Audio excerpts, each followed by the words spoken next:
A paz do Senhor, meus irmãos, sejam bem-vindos para mais uma aula aqui no canal Maná de hoje. Eu sou o pastor Luiz Antônio.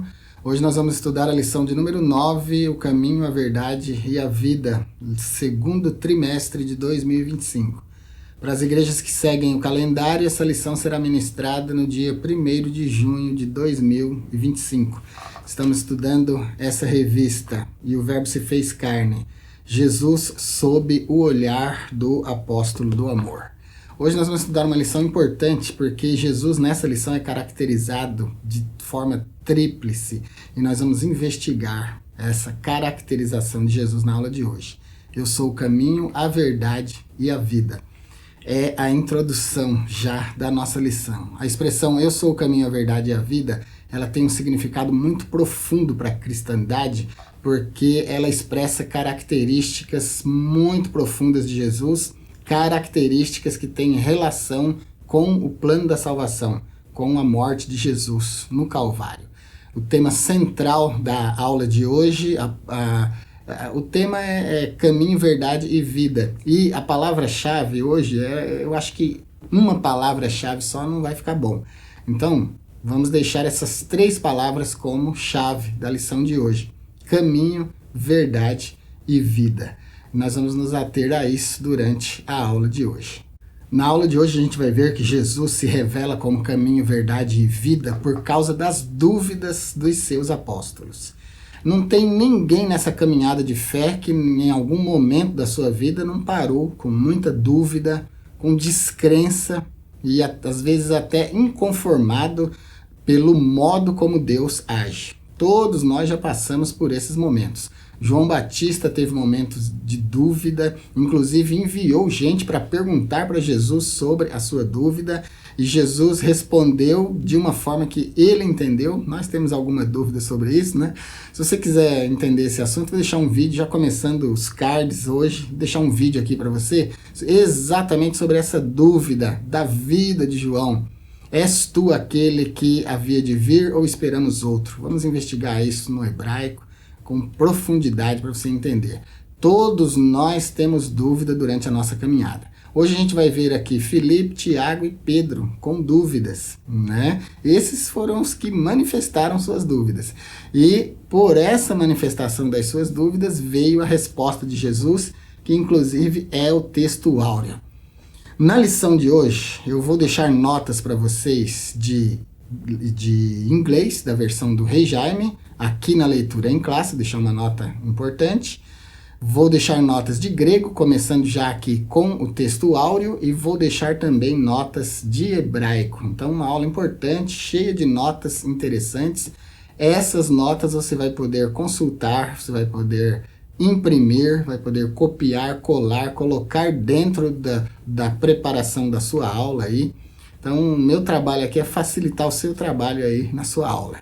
Então, se de alguma maneira eu ajudar você, me ajude também. Quando você for lá no nosso blog, clique no botãozinho seguir o nosso blog.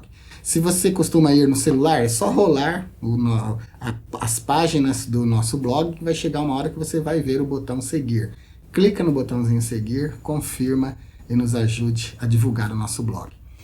Se você gostar de qualquer coisa da nossa aula e ainda não se inscreveu, se inscreva. A sua inscrição, seu compartilhamento e o seu like são muito importantes para nós. Estamos numa campanha para chegar aos 100 mil inscritos e é claro que eu não vou conseguir se vocês não me ajudarem.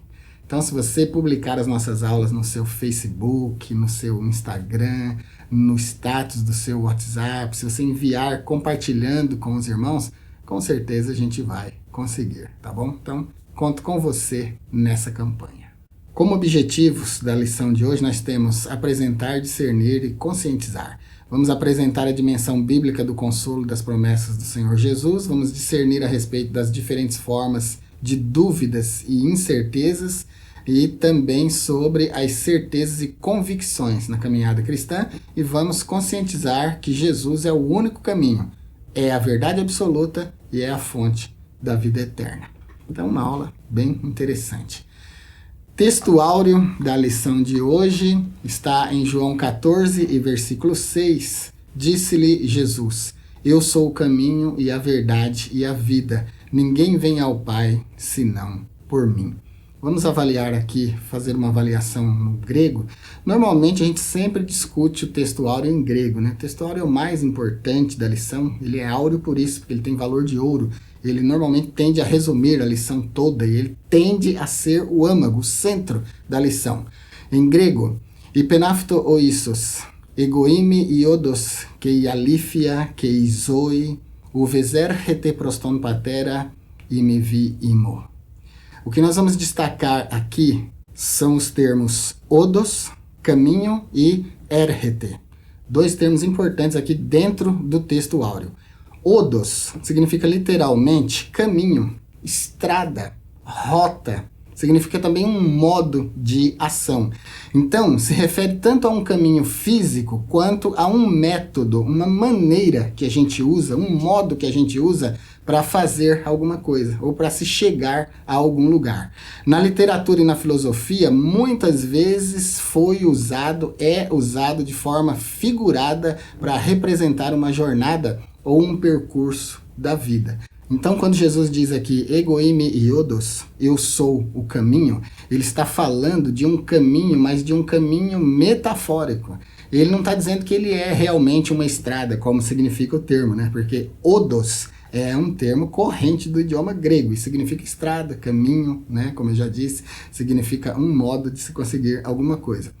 Mas Jesus aqui, ele não está dizendo que ele literalmente é uma estrada, um caminho para você andar pisando sobre esse caminho. Não, é uma forma figurada, metafórica.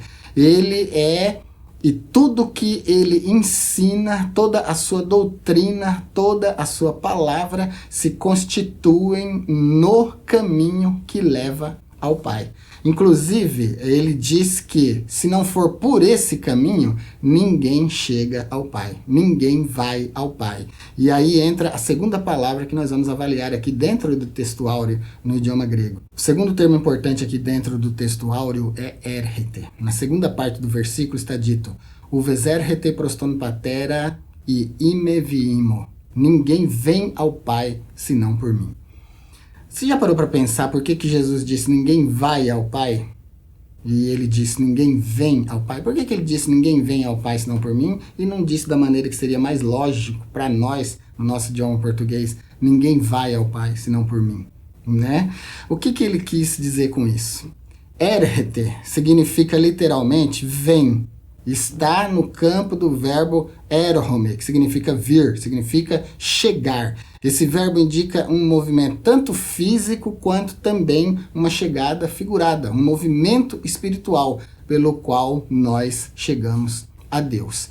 Então, vamos pensar um pouquinho no porquê que Jesus, o que Jesus queria ensinar. As palavras de Jesus nunca foram sem propósito, sempre foram palavras muito profundas, que sempre quiseram nos levar a meditar, a pensar.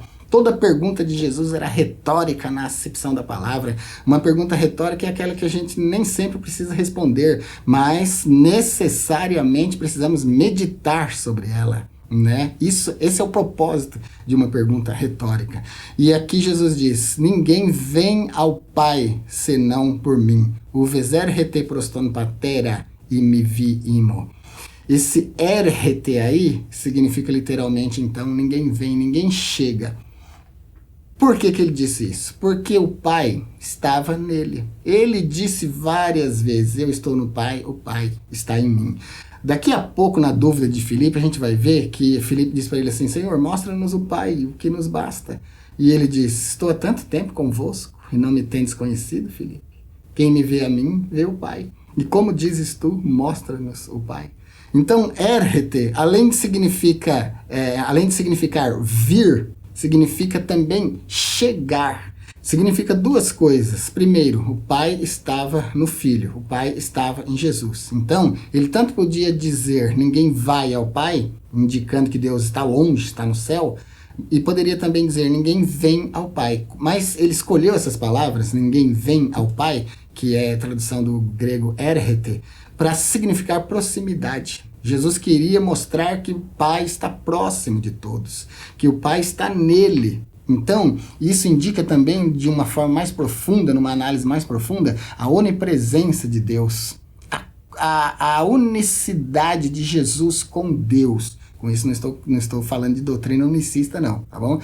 Unicidade do Pai, do Filho e do Espírito Santo numa mesma divindade.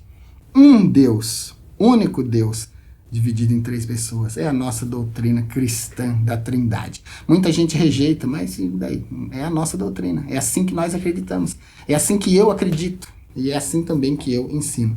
E Jesus está deixando muito claro aqui que existe mais de uma pessoa na divindade. Por isso ele disse, ninguém vem ao Pai senão por mim. O Pai está aqui em mim, o Pai está aqui comigo. Nós somos 3 pessoas numa divindade. Então, se não for por mim que sou o caminho, se não for pelos meus métodos, lembra que odos, caminho, significa também modo. Se não for do meu modo, se não for do meu jeito, se não for pelo caminho que eu estou mostrando para vocês trilharem, vocês não chegam ao Pai. E então com o vem, ele quis dizer simplesmente, ele quis dar para nós simplesmente a esperança de proximidade com Deus. Ele estava ali com os apóstolos. Ele podia ser tocado, podia ser abraçado, podia ser interrogado e as pessoas ouviriam a sua resposta. Então, ele estava estabelecendo proximidade com esse negócio de ninguém vem ao Pai. Por isso ele usou vem e não vai. Então, 2 termos importantes aqui no texto áureo. Odos, que é o caminho, e errete, que é vir, chegar. Então, ninguém chega ao Pai se não for por ele. O Pai está nele, e ele é o caminho. Então, para se chegar ao Pai, tem que passar por ele, né? Então, odos e errete, 2 palavras importantes aqui no texto áureo. Essas notas todas vão ficar para vocês lá na nossa aula escrita, lá no nosso blog. Nos ajude seguindo o nosso blog, hein? A leitura bíblica em classe está em João 14, versículos de 1 a 15. Nós vamos destacar aqui somente o versículo de número 2, porque eu quero mostrar para vocês uma curiosidade aqui na versão inglesa do Rei Jaime. Mas é importante você ler a leitura bíblica em classe completa aí, né? Porque é uma leitura bonita, são 15 versículos extraordinários, muito importantes. Então, faça a leitura completa. Nós vamos comparar a versão inglesa do Rei Jaime com a nossa versão Almeida Revista Corrigida, a ARC, que é a que está aqui na leitura bíblica em classe, com a versão grega, para a gente investigar o termo moradas. Uma nota sobre a versão inglesa. É importante que você leia a King James no inglês, porque senão ela perde a força etimológica. Se você não ler no idioma original da versão, traduzido, já está traduzido. Então já não tem mais o que investigar. Mas quando a gente lê no original inglês, a gente pode olhar o dicionário em inglês e ver toda a amplitude do significado da palavra que a gente está investigando. É o que nós vamos fazer aqui. O mesmo acontece no grego e no hebraico. Assim a gente ganha a força do idioma original. Porque sempre que a gente traduz um idioma, a gente acaba perdendo alguma coisa. Os termos, quando substituídos em outros idiomas, nem sempre a gente acha uma palavra igualzinha, uma palavra que dá um paralelo perfeito com a palavra original. Por isso que a gente precisa de tanta explicação, né? Mas a curiosidade está no termo moradas, que no inglês da versão do Rei Jaime é mansions. Mansion é mansão, é uma casa luxuosa, é uma casa extravagante, é uma casa grande, né? A versão do Rei Jaime, então, fala que a morada do crente no céu vai ser uma casa extravagante, uma casa muito extraordinária. Enquanto que no grego é enti ikia tu patrosmo mone poleissem. Mone é o termo para moradas no grego e significa um lugar de permanência, significa morada. Então, a ARC traduziu direitinho do original grego, traduziu mone por morada, mas a King James Version traduziu por mansão. Então dá a ideia de uma coisa extravagante, de uma coisa extraordinária. Não combina muito com o grego original, que fala de uma morada mais sucinta. Por isso, novas versões em inglês substituíram o termo mansion por many rooms. Na King James original está many mansions, muitas mansões. Na nova versão internacional anglicizada, por exemplo, aparece many rooms, muitos quartos. E já fala de um lugar mais sucinto, de um lugar mais simples do que mention. Na nova versão internacional em inglês também aparece many rooms, falando de muitos quartos, muitos lugares para se estar. Então foi feita essa adaptação, essa substituição para ficar mais parecido com o grego, porque o grego reflete uma morada, um lugar de permanência. Outras versões trazem também dwelling places, que é lugar de habitação. Então, o mentions, que fala de uma casa suntuosa, de uma casa extravagante, de uma casa muito grande, foi substituída em versões mais modernas por rooms e por dwelling places. Então, essa é a curiosidade que eu queria deixar aqui para vocês. E mais uma coisa, o termo moner do grego, curiosamente, significa também unidade. E significa também sozinho, estar sozinho. Quando a gente olha por esse prisma aqui, por essa interpretação, unidade, então, uma unidade, um crente, uma unidade, que significa que cada crente vai ter um lugar seu, próprio, no céu, um lugar que Deus preparou. Jesus disse assim, ó, eu vou preparar lugar para vocês. Lá na casa do meu pai tem muitas moradas. Se não tivesse, eu teria dito para vocês. Vou preparar lugar para vocês. Essa nova casa nossa que Jesus foi preparar, ela será no reino de Deus, na Nova Jerusalém, a cidade que será habitação, tabernáculo de Deus com os homens. Aqui nesse ponto quero indicar para você a nossa série O Apocalipse, onde eu interpretei o Apocalipse versículo por versículo, 39 aulas, 39 vídeos, muito completos também, com notas de grego, hebraico, latim e a versão do Rei Jaime. E lá você vai poder encontrar um comentário muito completo sobre esse lugar para onde nós vamos, a Nova Jerusalém, onde nós teremos uma morada, uma casa, onde Jesus foi preparar para nós uma morada. Então, se você achou interessante essa diferença, né, de tradução entre a nossa ARC, a grega e a King James Version, deixa um comentário para nós. Vai ser bom para mim saber que vocês gostaram de entender isso. O grego fala de uma casa singela, enquanto a King James fala de uma casa suntuosa, uma casa extraordinária, bela, que Deus preparou para nós. Tópico de número 1, o consolo e promessa do Senhor Jesus. Item 1 do tópico 1, o caminho, a verdade e a vida. Desde o evento do capítulo 13, quando Jesus se juntou aos discípulos e lavou os seus pés, que foi a aula passada, a lição de humildade de Jesus, proporcionando uma importante lição, né, de humildade, o seu discurso não se limitou a esse capítulo. O Senhor fez um discurso de despedida que chegou até o capítulo 14. Se inicia no 13:31, mas chega até o 14. Nesse discurso, ele consola os discípulos afirmando que após a sua morte, eles não estariam sozinhos. Ele lhes enviaria um outro consolador. No grego é allos paráclitos. Esse allos é outro do mesmo tipo, igualzinho a Jesus. No versículo 4, o Senhor diz que os discípulos sabiam para onde ele ia. No entanto, Tomé responde o seguinte. Tomé disse assim, Senhor, como podemos saber o caminho? A gente não sabe nem para onde o Senhor vai. Como nós podemos saber o caminho? É João 14 e 5. Por isso Jesus esclarece que ele é o caminho, a verdade e a vida e ninguém pode chegar ao Pai senão por ele, que é João 14:6. Então perceba, queridos, que o que movimenta o mundo são dúvidas, né? As dúvidas geram perguntas inteligentes, que geram respostas esclarecedoras. Se Tomé não tivesse tido essa dúvida e não tivesse perguntado, se ele não tivesse manifestado a sua dúvida, Jesus não teria falado nada.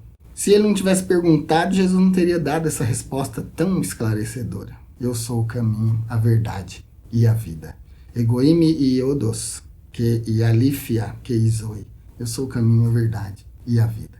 E isso esclareceu tanto a dúvida de Tomé quanto a nossa e a de todos os crentes em todos os tempos. E aqui Jesus já aproveitou para deixar uma doutrina extraordinária e mostrar como que se chega ao Pai. E falou também da distância que o Pai está de nós. Distância nenhuma, né?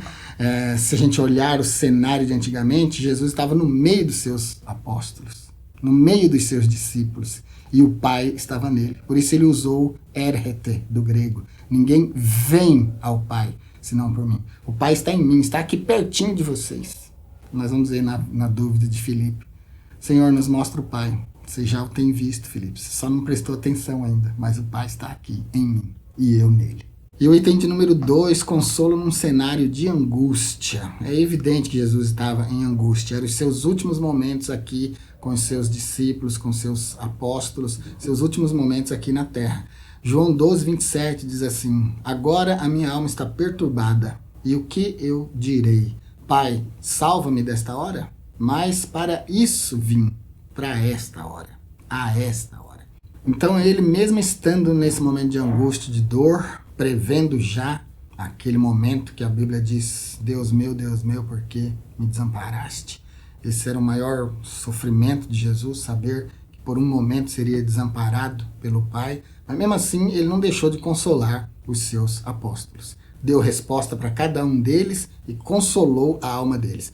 Item de número 3, promessa gloriosa. Jesus declarou que o caminho de Deus leva às moradas celestiais preparadas para os seus servos. A expressão casa de meu pai aqui se refere ao céu, a um lugar onde há muitas moradas, como eu já expliquei. E essa casa aqui, ela, na King James, fala de uma casa luxuosa, de uma casa extraordinária. O grego original, o nome, fala de uma morada sucinta, de um lugar de permanência, né? E a nossa versão também fala de uma coisa mais singela, fala só moradas. Mas seja como for, ou uma casa luxuosa, ou uma morada simples, nós teremos lugar junto ao Pai. Então, uma promessa gloriosa de que, é o item 3, de que iremos morar com o Pai. Teremos lugar junto dele. Finalzinho aqui do item 3, a igreja de Cristo vive na expectativa do retorno do Senhor, ou seja, na expectativa do arrebatamento. Estamos vivendo tempos trabalhosos, passamos por luta, por dificuldade, e quanto mais se aproxima o momento do arrebatamento da igreja, mais difícil vai ficando, né? Mas, se você ainda acredita no arrebatamento da igreja, você ainda é um cristão raiz, um cristão daqueles à moda antiga. Tem muita gente que já desistiu de acreditar que Jesus vem, mas Jesus vem. Tópico de número 2, dúvidas, incertezas e enganos no caminho com Cristo. Os servos fiéis têm dúvidas e os infiéis vivem no engano. Todos trilhando aquilo que acreditam ser o caminho, que é o Evangelho, a palavra de Deus, e que é Jesus. Nós vamos ver aqui a dúvida de Tomé, as incertezas de Pedro e de Filipe, e no terceiro item, o engano de Judas Iscariotes. A dúvida de Tomé. Embora que eu já falei, né, sobre isso, mas agora aqui a gente tem um tópico exclusivo. No versículo 5 nós temos a incerteza de Tomé. Lá está dito assim: disse-lhe Tomé, Senhor, não sabemos para onde vais, e como podemos saber o caminho? Então aqui nesse evangelho, Tomé é relatado como um homem corajoso, como um homem que tinha amor profundo por Jesus, e ele teve coragem de manifestar a sua dúvida. Aqui em João 14:5, ele diz: a gente não sabe para onde o Senhor vai, como que a gente vai saber o caminho? E é aqui, nesse episódio, que Jesus dá a resposta extraordinária, que nós já discutimos no texto áureo, tá bom? No texto áureo a gente viu por que Jesus disse, que é o finalzinho aqui do item de número 1, eu sou o caminho, a verdade e a vida.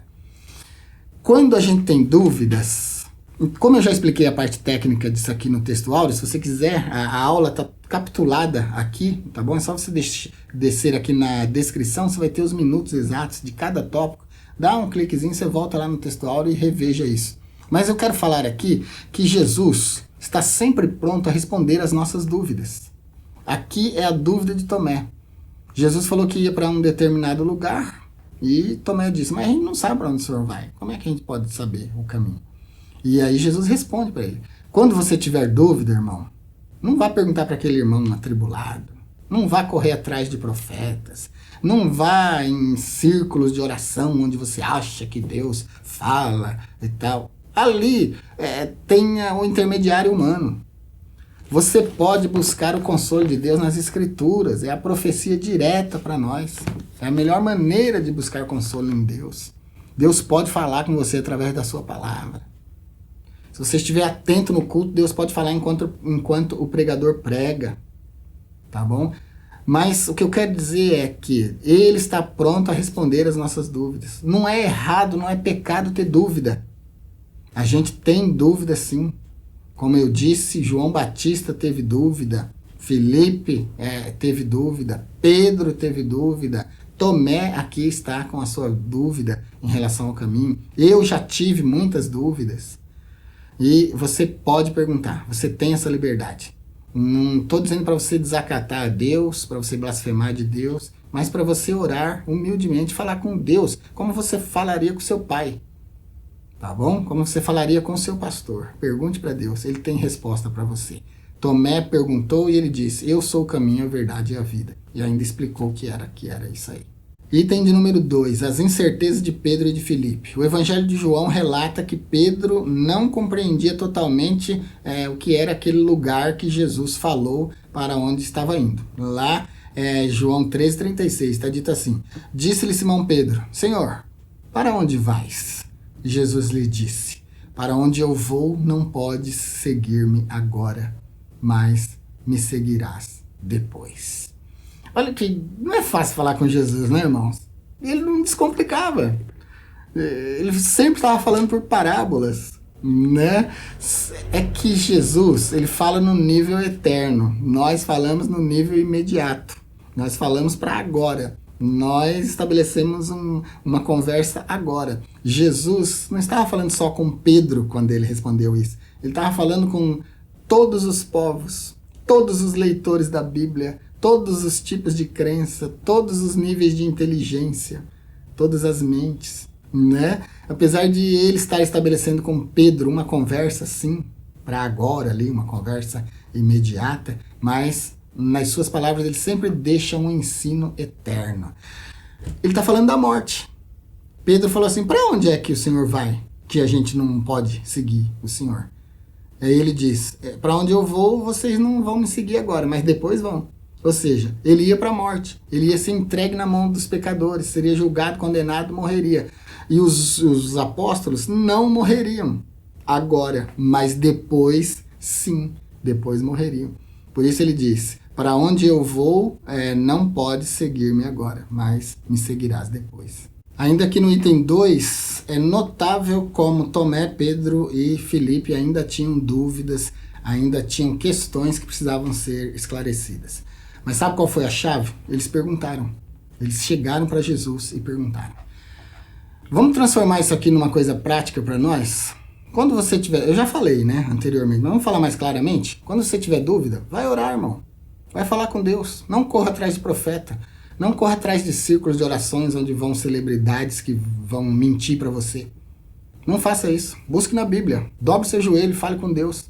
Ore, jejue, leia a Bíblia. Essas 3 coisas vão quebrar todo o impedimento de mundanismo, de frieza espiritual na sua vida. E você vai alcançar Deus, você vai ter a resposta de Deus. Vamos parar com aquele negócio daquelas orações mecânicas, que a gente vai na reunião de oração na igreja. A reunião de oração nas igrejas normalmente dura 1 hora. A gente vai nas reuniões de orações, tem igrejas que são tão frias que o culto de oração já é curto, já é 1 hora. Aí as pessoas ficam fazendo um monte de coisa que não era para fazer na reunião de oração. Cantando, pregando, dando oportunidade. Reunião de oração não é para isso. Reunião de oração é para chegar e falar, pai, tô aqui. Canta um hino só. Lê uma palavra de 10 minutinhos só para dar um rumo para aquela reunião e joelho no chão, irmão. 50 minutos, 1 hora. Ah, mas eu não consigo falar tanto tempo com Deus. Então chora. Então se humilha. Então pede perdão. Então geme como Ana. Adore na oração. Isso é reunião de oração. Eu tô querendo dizer que a gente tem que parar com aquelas orações mecânicas, aquelas palavras decoradas, aquelas coisas que a gente acha que é bonitinho. Deus não está interessado nisso aí, não. Deus quer ouvir a sua dúvida. Jesus quer ouvir o seu problema, a sua dúvida, o seu íntimo, seu coração quebrado, amargurado muitas vezes. Mas quer ouvir seu coração feliz também. Seu coração cheio de alegria, cheio de agradecimento. Isso é oração. Orar é falar. Oração é falar com Deus. Na oração a gente tira dúvida, como Tomé, Filipe e Pedro tiraram. Na oração a gente agradece. Na oração a gente conversa. E passa daquele nível de meninice, querido. Vamos passar para o nível espiritual de pessoas adultas na fé. Vamos conversar com Deus. Deus vai entender se algum dia você for nervoso aos pés dele, irritado com alguma situação da vida que está te contrariando profundamente. Ele vai entender você. E ele vai te responder se ele quiser. Esse se ele quiser é necessário, porque nem toda oração é respondida, né? Mas pelo menos consolo a gente encontra. Então vamos fazer orações em nível superior, né? Como servos realmente adultos. Então, enquanto uns são honestos o suficiente para falar abertamente com Jesus e tirar suas dúvidas, o item 3, o engano de Judas Iscariotes. Nós temos outros que estão no meio da mesma igreja, vestidos de apóstolos, de discípulos, andando com o mestre, ocupando posição de destaque, como era o caso de Judas, era tesoureiro do grupo, ocupando posição de destaque no ministério do mestre, mas vivendo uma vida de engano, de fingimento. As palavras, aqui o item 3 só comentar, sem ler, tá bom? As palavras de Jesus nunca entraram em Judas Iscariotes. Ele nunca se converteu de verdade. Ele nunca sentiu no seu coração o amor verdadeiro de Jesus. Não porque Jesus não dispensava para ele amor, não. Dispensava igualmente para todos. Com uma exceçãozinha, né, para João, porque a Bíblia diz que João é o discípulo a quem Jesus amava. Então, parece que tinha um carinho mais especial ali. Mas era só reciprocidade de Jesus ao comportamento de João. Então, parece que ele também era mais dedicado. Mas Judas não. Olha o que diz aqui, ó, João 13, 21. Diz assim, ó: tendo Jesus dito isto, turbou-se em espírito e disse: na verdade vos digo que um de vós há de me trair. Quando Jesus fala isso, então Pedro faz sinal para João, que estava recostado ao peito do mestre, né? E diz para ele assim: pergunta aí para o mestre quem é que há de traí-lo. E aí João pergunta, e Jesus diz assim: aquele que colocar a mão comigo no prato, colocar o seu bocado e molhar no prato junto comigo, esse é o que me há de trair. Então a revelação não foi para todos que estavam ali à mesa, mas foi para João. E depois João com certeza falou para os outros. Mas Jesus falou isso para João. Então Judas não tinha um coração convertido. Finalzinho aqui do item 3. Traiu e vendeu Jesus por 30 moedas de prata. João 13, 25 a 27. Então, lamentavelmente, Judas não reconhecia Jesus como Salvador, como Redentor, tanto da sua própria alma, quanto do grupo dos 12 e de toda a igreja em todas as épocas. Ele não tinha essa consciência, ele não acreditava nisso. Ele estava ali no grupo dos 12 porque foi escolhido por Jesus. Os motivos são muito mais transcendentes e espirituais do que o que a gente pensa, né? Mas ele não tinha Jesus como o Salvador, como seu Messias. Por que Judas não vendeu Jesus por 15 moedas, ou por 20, ou por 25? Por que vendeu por 30? É porque tinha um costume, tinha uma prescrição na lei e também uma fala do profeta Zacarias que lança uma luz sobre esse número. Por que 30 e por que não 10 ou 15 ou 20 ou qualquer outro valor? 30 moedas de prata era o preço que se pagava pelo dano que um animal poderia fazer a um homem ou a uma mulher, adulto. Então, o preço de um servo, de uma serva, era 30 ciclos de prata, 30 moedas de prata. Esse era o valor, então, de uma pessoa adulta. Isso aí lança luz sobre o porquê que os sacerdotes pagaram pela traição de Judas 30 moedas. Com certeza, Judas deve ter pedido 100, 150, talvez 200. Estou só especulando, tá? Só pensando. Mas é claro que se ele era um mercenário, se ele queria ganhar dinheiro, ele não ia pedir o mínimo. Mas pagaram o mínimo, porque não podia pagar menos. Está escrito aqui, que é o mínimo que se podia pagar, era 30 moedas. E nós temos em Zacarias, Zacarias 11, 12 e 13, diz assim: e eles pesaram o meu salário, 30 moedas de prata. E o Senhor me disse: lança ao oleiro este belo preço no qual fui avaliado, pelo qual me avaliaram. E tomei as 30 moedas de prata e as lancei ao oleiro na casa do Senhor. Então o porquê de 30 moedas de prata está em Êxodo 21 e 32. Era o preço de um servo. Jesus foi vendido pelo mínimo, pelo preço de um servo. Ou seja, não valorizaram ele, não deram a ele nenhum valor. Inclusive, Zacarias menciona aqui este belo preço em que me avaliaram, ou seja, que ninharia, né? Pagaram por mim o mínimo. As pessoas que não respeitam a Deus, não têm respeito pelas coisas da religião, não respeitam as escrituras, não respeitam Jesus, é esse tipo de recompensa que eles dão para ele, né? Pagando sempre o menor preço, sempre avaliando ele pelo mínimo, mas ele é tudo, ele é Deus, ele é o criador e sustentador de todas as coisas. E o tópico de número 3 é o caminho, a verdade e a vida. O tópico de número 3 vai subdividir o nosso texto áureo. Lá nós demos ênfase ao grego para mostrar duas palavras, caminho e ninguém vem, ou vai, né, o porquê disso. E agora aqui a gente vai ver cada uma das coisas em separado. Jesus diz, eu sou o caminho. Como analisado em lições anteriores, a expressão eu sou é um título e revela a natureza divina de Deus e de Jesus. Assim, quando o nosso Senhor afirma, eu sou o caminho, ele está declarando que ele é o acesso singular, o acesso único e exclusivo ao Pai. Atos dos Apóstolos 4:12 diz, porque em nenhum outro há salvação. Porque também debaixo do céu nenhum outro nome há dado entre os homens pelo qual devamos ser salvos. E aqui ele diz, eu sou o caminho. Na nossa língua portuguesa, o artigo definido o mostra uma coisa específica. Então Jesus não é um caminho, ele é o caminho. A gente já discutiu isso lá no texto áureo, né? A nota aqui que eu quero deixar é sobre o eu sou. A expressão eu sou, ela tem um significado muito profundo nas escrituras, porque ela revela alguém que existe de forma contínua. O verbo no hebraico, e aqui agora a gente vai fazer uma avaliação em hebraico, a escritura lá de Êxodo 3:14 diz, eu sou o que sou, Erie, Asher, Erie. Traduzindo, Erie significa existir, tá bom? O verbo hebraico Erie significa existir. E quando Deus, lá no Êxodo 3:14 diz, Erie, Asher, Erie, eu sou o que sou, pode ser traduzido, foi traduzido eu sou o que sou, mas pode ser traduzido também no futuro, serei o que serei. Por que que isso é possível no hebraico e não é em português? Se a gente olhar com vistas à nossa gramática, a gente tem verbo no passado, tem verbo no presente, tem verbo no futuro. No passado, a gente tem 3 tempos do verbo, perfeito, imperfeito e mais que perfeito. Perfeito, por exemplo, ser, eu fui.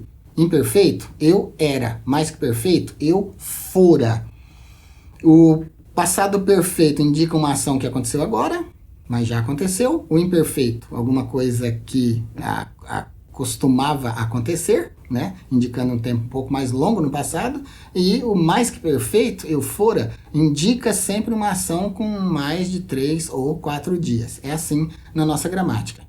Agora que o erie, ser ou existir do hebraico, está no modo imperfeito.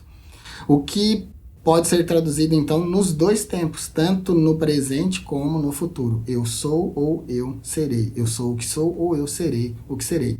O hebraico, em vez dele mostrar formas verbais, ele mostra aspectos do verbo. Toda essa nota que eu estou falando aqui, eu vou deixar para vocês lá na lição descrito de forma muito lúcida para você entender. Lendo você vai entender tudo, vai poder anotar caso você queira fazer algum comentário nesse nível.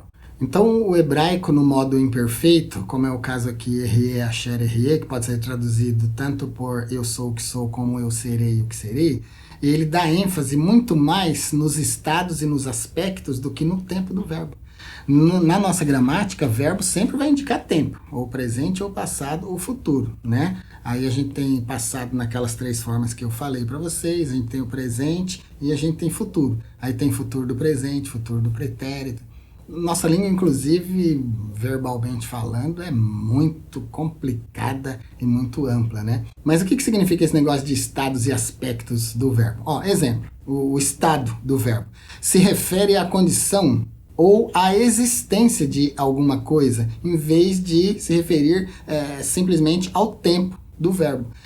Na nossa língua portuguesa, ou a gente diz eu sou o que sou, ou eu serei o que serei. São dois tempos de verbo distintos. Já no modo imperfeito do hebraico, significa as duas coisas ao mesmo tempo. E o que representa uma existência contínua. É por isso que errei, asher, errei, eu sou o que sou, pode ser traduzido assim, tanto no presente quanto no futuro. Deus é, foi e sempre será. Então o verbo transmite a ideia, a essência de Deus, um Deus que subsiste eternamente. E isso aí é o estado do verbo. O estado do verbo mostra aquilo que o verbo quer indicar, o que o verbo na frase quer indicar. Errie, achar, errie, eu sou o que sou. Eu serei o que serei. Eu sempre sou assim. Então, inclusive, filosoficamente, a gente diz que Deus não existe por isso, porque Deus não existe. Existir é agora, ou no presente, ou no passado, ou no futuro. Deus não. Deus existe no presente, no passado e no futuro. Porque Deus existe na eternidade. Ele existe fora do tempo.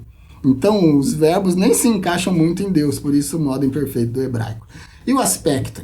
Em vez de simplesmente indicar o tempo fixo do verbo, que é o que eu já falei, presente, passado ou futuro, ele mostra como a ação se desenrola. O aspecto perfeito é uma ação que foi concluída, pronto, tá? Fixa. O aspecto imperfeito é uma ação contínua, ela é repetitiva, ela ainda está em desenvolvimento. Então, errier, que significa literalmente ser ou existir, quando em relação a Deus, significa que Deus está sendo, Deus está existindo. Ele era e há de ser.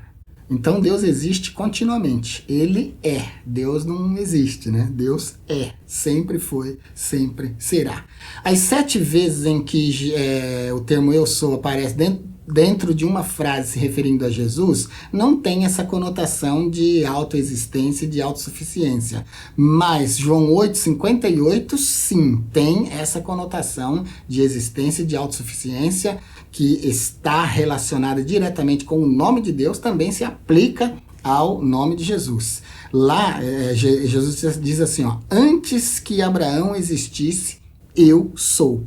Aí o verbo está no modo imperfeito também. Ou seja, eu sempre existi. Mesmo antes de Abraão, eu já existia. Foi aí que os judeus entenderam o que ele queria dizer, que ele estava falando de uma existência perpétua, estava falando da sua eternidade. E eles disseram assim, se você não tem 50 anos e viu Abraão, existiu antes de Abraão, o que é que você está dizendo? E pegaram em pedras para o apedrejar. Então, esse aqui é o único momento em que o mesmo teor da afirmação eu sou se encaixa para Jesus como se encaixou para Deus no passado, principalmente no Êxodo. Mas a gente tem outros lugares em que o eu sou aparece, mas não com essa conotação. Aparece só aparece simplesmente dentro da frase. Eu sou o pão da vida, eu sou a luz do mundo, eu sou a porta das ovelhas, eu sou o bom pastor, eu sou a ressurreição e a vida, eu sou o caminho, a verdade e a vida, e eu sou a videira verdadeira. Então esse eu sou aqui, nessas frases, não tem a conotação de João 8,58, onde ele se revela mesmo como o eterno.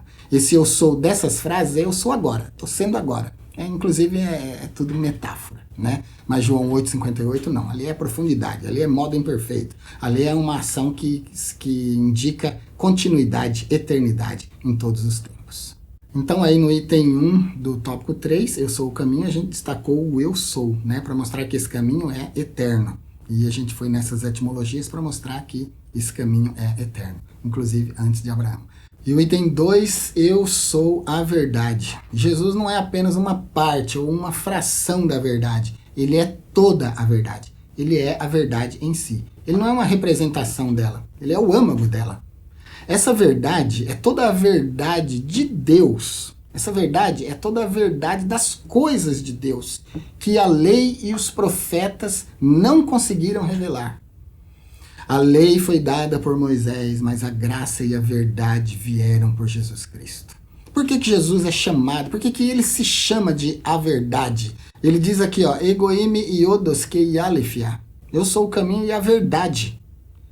Alifia, quando um grego ouvia essa palavra, alifia, a mente dele já se voltava para a deusa grega Alifia, que era uma representação da verdade. Mas Jesus não está dizendo que é uma representação ou um aspecto. ou um modo, ou alguma verdade relativa. Não, ele está dizendo que é toda a verdade. Eu sou a verdade. Egoime e alifia. Eu sou a verdade. Essa verdade da qual ele está falando é a verdade do que Deus era, do que Deus é, do que Deus será. A gente já discutiu, né? Erie, Asher, Erie. Modo imperfeito, representando todos os tempos em que Deus é. Jesus vem então revelar Deus, vem revelar o Pai, vem revelar o que o Pai é. Essa é a verdade que a lei e os profetas não conseguiram revelar. Tanto que Jesus até estranha conversando com Filipe diz assim, Senhor, então nos mostra o Pai, isso vai ser suficiente para nós. Aí ele diz assim, mas eu estou há tanto tempo convosco e não me tendes conhecido, Filipe. Quem me vê a mim, vê o Pai. Essa é a verdade que ele é. Toda a verdade, então. Porque Deus é o Elohim HaEmet, o Deus da verdade. Em Jesus, Deus se revela. Por isso ele diz, ninguém vem ao Pai. Ele não diz vai, porque o Pai estava nele, estabelecendo relação de proximidade. Queridos, ele é toda a verdade. Você estando nele, você vai conhecer a verdade de Deus. Como eu conheço a verdade de Deus, pastor? Porque Jesus passou por aqui, viveu 33 anos, morreu, já foi embora. Ele disse que não ia deixar a gente sozinho, que nos enviaria outro Consolador, o Espírito Santo, mas nem sempre a gente sente ele. Se buscar, sente. Mas quer um caminho mais curto, mais visível? A palavra. Santifica-os na verdade. A tua palavra é a verdade. Então a palavra de Deus, o Evangelho, aqui a palavra do Senhor, registrado, o Logos, é a verdade.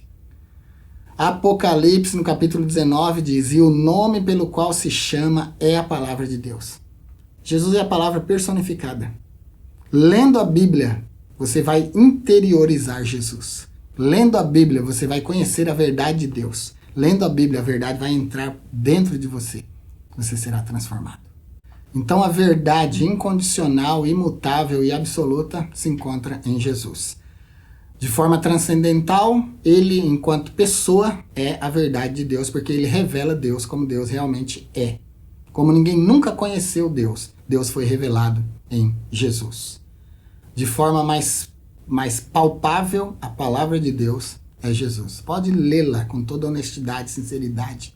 Ore sempre que for ler. Jejue e você vai descobrir coisas extraordinárias na Bíblia. Ele é a verdade. E eu sou a vida, o item 3, para terminar a aula de hoje. A vida mencionada aqui, ela não é só a existência física, só o sopro vital, só o Nechamar, não. Só a alma vivente, não. Ela é mais. Ela se contrapõe à morte, tanto física quanto espiritual. Essa vida aqui é a vida eterna concedida por Jesus. Eu vou deixar um vídeo para você que nas outras aulas eu já deixei várias vezes. O que significa a vida no contexto de João? O que significa ter a vida em si mesmo no contexto de João 5:26? Esse vídeo que eu estou deixando para você aqui agora no card. Uma explicação com base no hebraico, no grego e no latim para vida. Você vai entender o que Jesus disse, o que Jesus quis dizer com eu sou a vida. E lá no 5:26 de João você vai entender o que ele quis dizer com eu tenho a vida em mim mesmo. O Pai também tem a vida em si mesmo. Vale muito a pena o vídeo. Para concluir, a nossa aula de hoje então girou em torno da dúvida principalmente de Tomé, que para Tomé Jesus respondeu com o texto áureo. Eu sou o caminho, a verdade e a vida. Ninguém vem ao Pai senão por mim. Então, a gente entendeu hoje esses 3 aspectos, essas 3 características de Jesus que o revelam como Salvador, que descortinam toda dúvida sobre Jesus. É o caminho que nos leva ao Pai, né? Ele é a verdade de Deus revelada. Ele revelou Deus de uma forma que a lei e os profetas não conseguiram revelar. E ele é a vida. Ele é a vida em si, não só um aspecto da vida, mas ele é a vida completa, plena em si. E pode nos dar essa vida completa em si. Queridos, é isso por hoje então. Espero que você tenha gostado da aula. Se você gostou de alguma coisa da nossa aula, deixe um like. Seu like ajuda a impulsionar os nossos vídeos. compartilhe com as pessoas da sua igreja, com todos os crentes que você conhece. Fazendo isso, você vai nos ajudar a propagar o nosso canal. Estamos querendo chegar a 100 mil inscritos. Sem vocês eu não vou conseguir. Quer assistir vídeos mais exclusivos? Se torne membro. Para membros, você sendo membro, além de você me ajudar mensalmente com uma quantia irrisória, dá uma olhadinha no nosso clube de membros, você vai ver os preços, que brincadeira que é. É mais ou menos como aquela oferta que você leva na escola bíblica, uma coisinha de nada. E você só contribui uma vez por mês. Vai estar ajudando meu ministério, vai poder assistir vídeos, aulas e cursos exclusivos. E se quiser falar direto comigo para tirar suas dúvidas, conversar comigo, se torne membro do nível consultoria. Assim você vai ter meu número de telefone e a gente vai poder conversar. Fique com Deus e até a nossa próxima aula.